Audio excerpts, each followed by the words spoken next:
Hi friends, ring round classes channel में आपका स्वागत है। तो कैसे हैं? चलिए आज का वीडियो स्टार्ट करते हैं। क्लास 10 फ्रेंड्स, ठीक है, फर्स्ट चैप्टर वास्तविक संख्या के ऑब्जेक्टिव क्वेश्चन आंसर। इस चैप्टर का फर्स्ट क्वेश्चन है, दो या दो से अधिक अभाज्य संख्याओं का मसा है।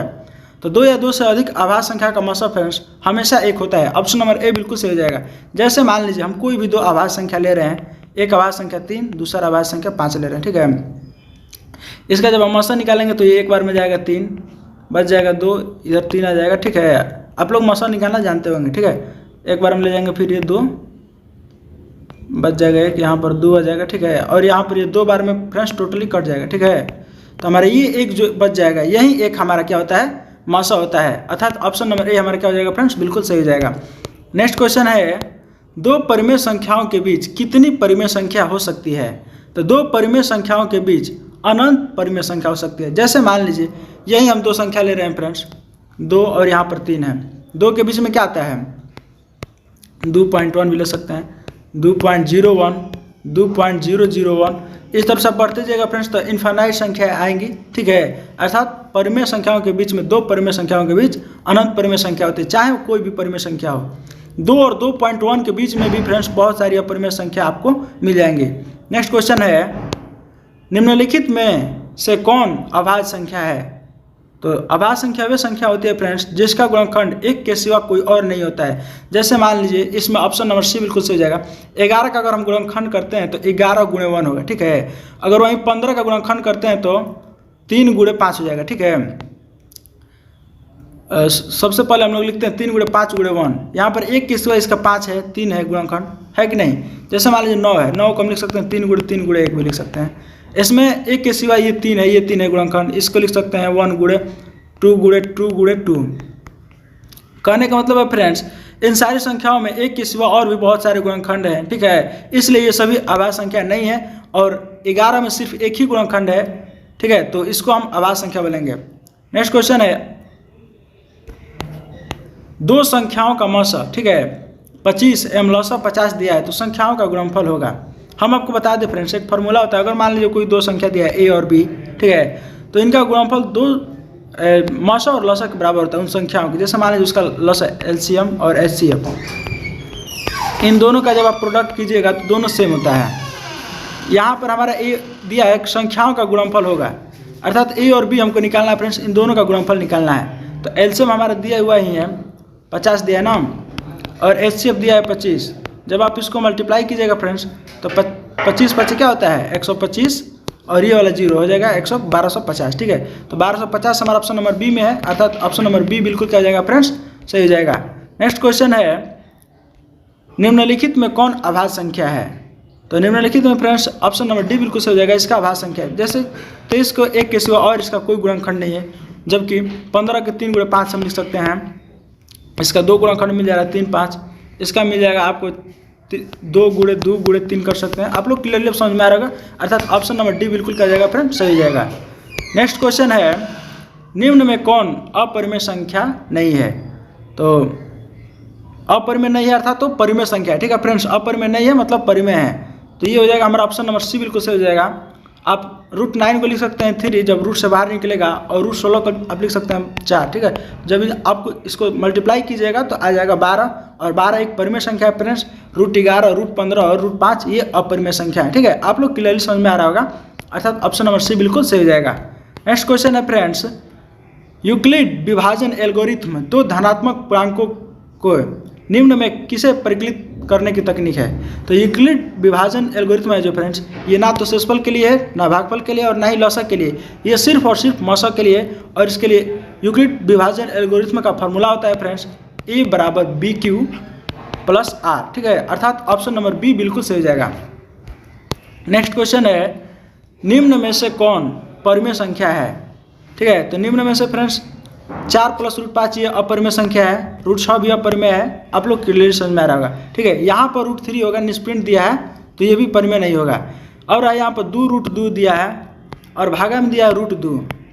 आप इसको कटा दीजिएगा फ्रेंड्स, √2 से √2 कट जाएगा, तो आपको मिलेगा 2, और 2 चूँकि एक परिमेय संख्या है, क्योंकि हम इसको P/Q के रूप में लिख सकते हैं, 2/1 कर देंगे, तो ऑप्शन नंबर हमारा बी बिल्कुल सही हो जाएगा फ्रेंड्स, ये एक परिमेय संख्या है, ठीक है।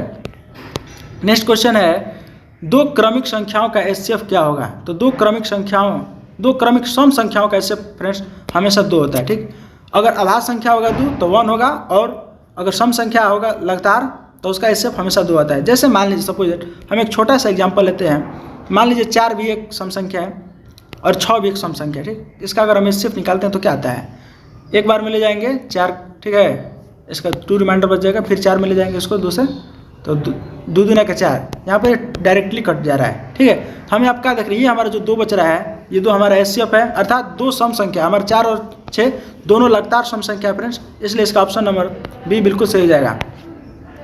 नेक्स्ट क्वेश्चन है 1400 में 2 का अधिकतम घात है। ठीक है, तो 1400 जैसे मान लीजिए जिसको हम क्या लिख सकते हैं, 7 गुणे 200। आप लोग क्लियर समझ में आ रहा है, 200 में 7 से मल्टीप्लाई करेंगे 1400 आ जाएगा। अब हम इसको क्या लिख सकते हैं, 7 गुणे, नीचे हम जब सॉल्व करेंगे तो इसको हम लिख सकते हैं 7 गुणे 200 को क्या लिख सकते हैं, 2 गुणे 2 गुणे 2, ठीक है, 6 और हो जाएगा 5 गुणे 5। ठीक है, देखिए यहाँ पर देखिए 5 50 25 दूनी 50 दूनी 100 दूनी 200 7 700। आप लोग क्लियरली समझ में आ रहा है। यहाँ पर आप लोग क्या देख रहे हैं फ्रेंड्स, इसको हम लिख सकते हैं 7 गुणे, ठीक है, पेंसिल कलर हम चेंज कर लेते हैं, थोड़ा क्लियरली समझ में आएगा आप लोगों को। यहाँ पर हम क्या लिख सकते हैं, 7 गुणे, ठीक है, बराबर में नीचे 2 के पावर 3, ठीक है, गुणे 5 के पावर 2, यहाँ पर 7 के पावर 1 है, अर्थात यहाँ पर 2 का अधिकतम घात पूछ रहा है फ्रेंड्स, तो 2 का अधिकतम घात यहाँ पर हमको 3 देखने को मिला है। ठीक है, तो ऑप्शन नंबर बी बिल्कुल सही हो जाएगा। ठीक है, आंसर में दिया है फ्रेंड्स, अगर सी अगर कहीं कहीं आप लोग पढ़े होंगे बुक में तो वो निस्प्रिंट है। ठीक है, आप लोग उस पर ध्यान मत दीजिएगा, आप लोग कॉन्सेप्ट समझ लीजिए, आंसर गलत भी दिया होगा तो आप लोग खुद सही बनाने सीख लीजिए। ठीक है फ्रेंड्स, तो ऑप्शन नंबर बी होगा, क्योंकि 2 का पावर 3 होगा। ठीक है, नेक्स्ट क्वेश्चन है निम्न में कौन अभाज्य संख्या है। तो निम्न में फ्रेंड्स 11 अभाज्य संख्या है। ठीक है, ऑप्शन नंबर सी बिल्कुल सही हो जाएगा। नेक्स्ट क्वेश्चन है इनमें कौन सी संख्या अपरिमेय है। ठीक है, तो √20 फ्रेंड्स अपरिमेय, क्योंकि 9 के निकालेंगे तो 3 परिमेय हो जाएगा, 25 का 5 हो जाता है और 49 का हो जाता है 7। ठीक है, तो √20 को करेंगे तो क्या होगा, अंडर रूट में 2 गुणे 5, अर्थात एक 2 तो निकल जाएगा लेकिन एक 5 जो है अंदर आ जाएगा रूट में, तो ये एक अपरिमेय संख्या। ठीक है फ्रेंड्स, ऑप्शन नंबर बी बिल्कुल सही हो जाएगा। नेक्स्ट क्वेश्चन है संख्याओं 25 और 50 के एचसीएफ और एलसीएम के गुणनफल क्या होगा। ये तो हम आपको पहले ही बताएं। ठीक है, अगर 2 संख्या दिया है 25 50 तो उसका एलसीएम और एचसीएफ का गुणनफल क्या होता है, वही संख्या होती है एचसीएफ गुणे एलसीएम। ठीक है, बराबर होता है ए गुणे बी, और आपको एचसीएफ पूछिए रहा है बराबर ए गुणे बी, आपको पता है ए दिया है 25 और बी दिया है 50। आप जब इसको सॉल्व कीजिएगा 25 5 125 और ये 0, अर्थात 1250। आपका ऑप्शन नंबर बी बिल्कुल क्या हो जाएगा फ्रेंड्स, सही हो जाएगा। ठीक है, नेक्स्ट क्वेश्चन है निम्नलिखित में कौन परिमेय संख्या है। ठीक है, √3 एक अपरिमेय संख्या है, √5/5 भी एक अपरिमेय संख्या है फ्रेंड्स, और √7 भी अपरिमेय संख्या है, और बचा 2 - 2 करेंगे तो 0 होता है। ठीक है, तो 0 एक परिमेय संख्या है, क्योंकि हम 0 के बटा में 1 लिख सकते हैं फ्रेंड्स। ठीक है, 0 के बटा में हम 14 भी कुछ भी लिख सकते हैं, ये p/q के फॉर्म में है, तो हम इसको परिमेय संख्या बोलेंगे, अर्थात ऑप्शन नंबर सी हमारे क्या हो जाएगा फ्रेंड्स, बिल्कुल राइट हो जाएगा। नेक्स्ट क्वेश्चन है 6/15 का दशमलव प्रसार होगा। ठीक है, तो इसका दशमलव प्रसार फ्रेंड्स शांत होगा। बहुत लोग इसमें कंफ्यूज हो जाते हैं कैसे होगा, क्योंकि उन लोगों को पता है कि किसी भी मतलब कि भिन्न में जो नीचे का जो हर होता है, जैसे मान लीजिए कोई x, ठीक है, अंश है, और हर की जगह पर मान लीजिए 2 के पावर n × 5 के पावर m, इस फॉर्म में होता है तो वो शांत होता है। ठीक है, ये भी इसी फॉर्म में, बस इसमें आपको समझने के दे रही। जैसे मान लीजिए 6/15 दिया। ठीक है, हम इसको क्या लिख सकते हैं, हम इसको लिख सकते हैं 2 गुणे 3, ठीक है, बटा में 3 गुणे 5। ठीक है, तो हमारा 3 कट जाएगा, बच जाएगा क्या, अब हमारा 2/5, तो ये एक शांत हो जाएगा। कैसे शांत हो जाएगा, जैसे देखिए 2/5 आया हमारा, ये क्या हमारा, मान लीजिए x कुछ भी ऊपर, नीचे हम क्या बताएं 2 के पावर m × 2 के पावर n होना चाहिए। m की जगह पर हमारे यहाँ पर कुछ नहीं है, तो m की जगह पर क्या है 2 कुछ नहीं है, तो इसमें हम 2 के पावर 0 से कर सकते हैं, और 2 के पावर जब 0 होता है यहाँ पर तो उसका मान होता है फ्रेंड्स 1। ठीक है, यहाँ पर भी है 2 के पावर m हो गया और 5 का पावर यहाँ पर 1 है, तो इस प्रकार से हम कह सकते हैं शांत है। अगर आप इसको सॉल्व करना चाहेंगे फ्रेंड्स तो आप इसको सॉल्व कर सकते हैं 2/5 को आप लिख सकते हैं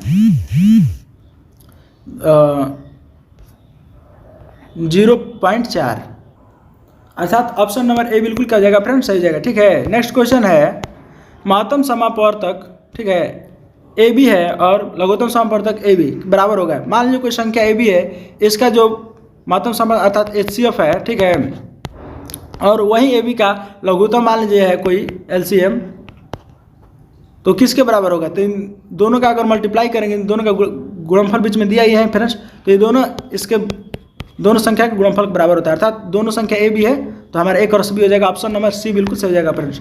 आप लोग क्लियरली समझ रहे होंगे। नेक्स्ट क्वेश्चन है 625 के अभाज्य गुणनखंड में 5 का घात है, ठीक है, तो हम इसको क्या लिख सकते हैं? 625 का गुणनखंड कीजिए 5 गुणे 5 गुणे 5 गुणे 5। अब देख रहे हैं 50 25 5 125 5 625, ठीक है, अर्थात 5 का पावर यहाँ पर 4 है, तो हम इसमें लिख सकते हैं ऑप्शन नंबर डी बिल्कुल सही है। ठीक है, नेक्स्ट क्वेश्चन है फ्रेंड्स, दो परिमेय संख्याओं के बीच परिमेय संख्या होती है, तो दो परिमेय संख्याओं के बीच फ्रेंड्स अनंत परिमेय संख्या होती है। ठीक है, ऑप्शन नंबर डी बिल्कुल सही हो जाएगा। नेक्स्ट क्वेश्चन है, क्या एक परिमेय संख्या और एक अपरिमेय संख्या का गुणनफल अपरिमेय संख्या हो सकती है? तो हाँ, हो भी सकती है फ्रेंड्स, नहीं भी। ठीक है, तो ऑप्शन नंबर सी बिल्कुल सही हो जाएगा। नेक्स्ट क्वेश्चन है, दो परिमेय संख्याओं के बीच अधिकतम कितनी परिमेय संख्या हो सकती है? तो दो परिमेय संख्या के बीच फ्रेंड्स अनंत परिमेय संख्या हो सकती है। ठीक है, ऑप्शन नंबर डी बिल्कुल सही हो जाएगा। नेक्स्ट क्वेश्चन है, निम्नलिखित में कौन अपरिमेय संख्या है? तो ऑप्शन नंबर सी √5 एक अपरिमेय संख्या है।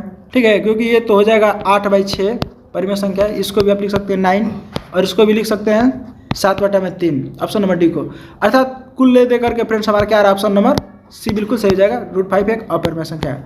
नेक्स्ट क्वेश्चन है, वृत्ताकार पथ पर 3 धावक एक ही स्थान से दौड़ना प्रारंभ करते हैं, तो एक चक्कर लगाने के बाद 3 घंटे 4 घंटे और क्रमशः उस तीनों लोग, ठीक है, और 8 घंटे समय लगता है। तीनों के प्रस्थान बिंदु पर मिलने में लगा समय क्या होगा? कुछ नहीं करना फ्रेंड्स, बहुत ही सिंपल है। आप इन तीनों का क्या कीजिएगा? एलसीएम निकाल दीजिएगा। ठीक है, 3 4 और 8 का आपका आंसर आ जाएगा। सबसे छोटी संख्या से ले जाते हैं, 2 से ले जाएंगे, नहीं जाएगा, 2 बार में जाएगा, ये 4 बार में जाएगा, एक बार और ले जाएंगे इसको, ये 3 ऐसे आ जाएगा, 2 एक बार में और 4 2 बार में। अब आप इसको मल्टीप्लाई कर दीजिए फ्रेंड्स। ठीक है, 2 दूना के 4 3 12 2 24, अर्थात 24 इसका एलसीएम हमारा, अर्थात 24 घंटा समय लगेंगे फ्रेंड्स। ऑप्शन नंबर डी बिल्कुल सही हो जाएगा। ठीक है, नेक्स्ट क्वेश्चन है, वृत्ताकार पथ पर 3 धावक एक ही स्थान से दौड़ना प्रारंभ करते हैं। ठीक है, तो एक चक्कर लगाने में क्रमशः 3 घंटे और 1 घंटे, दूसरा 3 घंटे और तीसरा 5 घंटे का समय लगता है। तो ठीक है, तीनों को प्रस्थान बिंदु पर मिलने में कुल समय कितना लगेगा? तो कुछ नहीं करना, इसका भी सिंपली आप लोग एलसीएम निकाल दीजिएगा 1 3 और 5 का। ठीक है, तो इसमें भी नहीं जाएगा कोई, तो इसको मल्टीप्लाई कर दीजिएगा, 3 5 जा 15 हो जाता है, अर्थात 15 घंटा समय लगेगा फ्रेंड्स। ऑप्शन नंबर डी बिल्कुल सही हो जाएगा। ठीक है, नेक्स्ट क्वेश्चन है, √2 है, तो √2 है एक अपरिमेय संख्या, सबको पता है, ऑप्शन नंबर बी बिल्कुल सही हो जाएगा। नेक्स्ट क्वेश्चन है, √3 है, तो ये भी एक अपरिमेय संख्या है फ्रेंड्स, ऑप्शन नंबर सी बिल्कुल सही हो जाएगा। नेक्स्ट क्वेश्चन है, x² - 5x + 4 = 0, तो x का मान होगा, तो x का मान फ्रेंड्स हमेशा द्विघात समीकरण में पूर्णांक संख्या ही आता है, चाहे वो पूर्णांक संख्या दशमलव में हो या ऋणात्मक हो या धनात्मक हो। जैसे मान लीजिए सपोज दैट, इसी को हम बना दे रहे हैं, हम इसको हम क्या लिख सकते हैं? x² - x - 4x + 4, इसमें x कॉमन लीजिएगा तो क्या हो जाएगा? x - 1, -4 कॉमन लीजिएगा तो x - 1, अर्थात यहाँ पर जब हाफ लीजिएगा x - 1 = 0 पर, तो ये हो जाएगा 1, उसी प्रकार से इसको लीजिएगा तो ये हो जाएगा 4, अर्थात ये 1 और 4 दोनों धनात्मक पूर्णांक संख्या मिली फ्रेंड्स, तो हम बोल सकते हैं इसमें पूर्णांक संख्या प्राप्त होता है। ठीक है, नेक्स्ट क्वेश्चन है, 3/√3 है, तो 3/√3 फ्रेंड्स एक अपरिमेय संख्या। ठीक है, ऑप्शन नंबर बी बिल्कुल सही हो जाएगा। हम आपको बता दें फ्रेंड्स, अगर मान लीजिए कोई भी दो एक परिमेय संख्या है, ठीक है, और एक अपरिमेय संख्या है, तो इसमें क्या होता है? एक परिमेय संख्या और एक अपरिमेय संख्या में अगर हम उसको जोड़ेंगे या घटाएंगे या भाग देंगे फ्रेंड्स या मल्टीप्लाई करेंगे, वो हमेशा हमारा परिणाम जो आएगा वो अपरिमेय संख्या में ही आता है। ठीक है, नेक्स्ट क्वेश्चन है, इतना ये संख्या जो दिया है 1 2 1 1 2 1 1 1, अर्थात यहाँ पर क्या आप देख रहे हैं, आप यहाँ पर देख रहे हैं फ्रेंड्स कि एक 1 है, फिर 2 है, फिर 2 1 है, फिर 2 है, फिर 3 1 है, फिर 2 है, फिर 4 1 है, फिर 2 है, फिर यहाँ पर 5 1 होगा, फिर यहाँ पर 2 होगा, फिर यहाँ पर 6 1 होगा, ठीक है, फिर 2 होगा, फिर यहाँ पर 7 1। ये कंटिन्यू चलता रहेगा फ्रेंड्स, कभी समाप्त नहीं होने वाला है, ठीक है। तो ये हमारा हो जाएगा एक अपरिमेय संख्या, ठीक है। आप लोग क्लियरली समझ रहे होंगे। नेक्स्ट क्वेश्चन है निम्नलिखित π/2 में क्या है। तो π/2 फ्रेंड्स हम आपको बता दें कि एक अपरिमेय संख्या, ठीक है। ऑप्शन नंबर बी बिल्कुल सही हो जाएगा। यहाँ पर π/2 है, अगर यहाँ पर पाई भी होता फ्रेंड्स तो पाई भी एक अपरिमेय संख्या, ठीक है। नेक्स्ट क्वेश्चन है निम्नलिखित में कौन परिमेय संख्या है। तो परिमेय संख्या में आ जाएगा फ्रेंड्स ऑप्शन नंबर सी, क्योंकि 2√3 डिवाइडेड बाई √3 अगर भाग देंगे तो हमको मिलेगा 2, और 2 से की एक परिमेय संख्या फ्रेंड्स, ठीक है। तो ऑप्शन नंबर सी बिल्कुल सही हो जाएगा, बाकी ये सब अपरिमेय संख्या है। तो चलिए फ्रेंड्स, इस चैप्टर में सिर्फ इतने ही प्रश्न थे। अगर आपको ये वीडियो थोड़ा सा भी अच्छा लगा हो तो आप इसको लाइक कीजिए, और इसी प्रकार की और भी वीडियो देखने के लिए फ्रेंड्स आप हमारे चैनल को सब्सक्राइब कीजिए। मिलते हैं अगली वीडियो में फ्रेंड्स, तब तक के लिए धन्यवाद।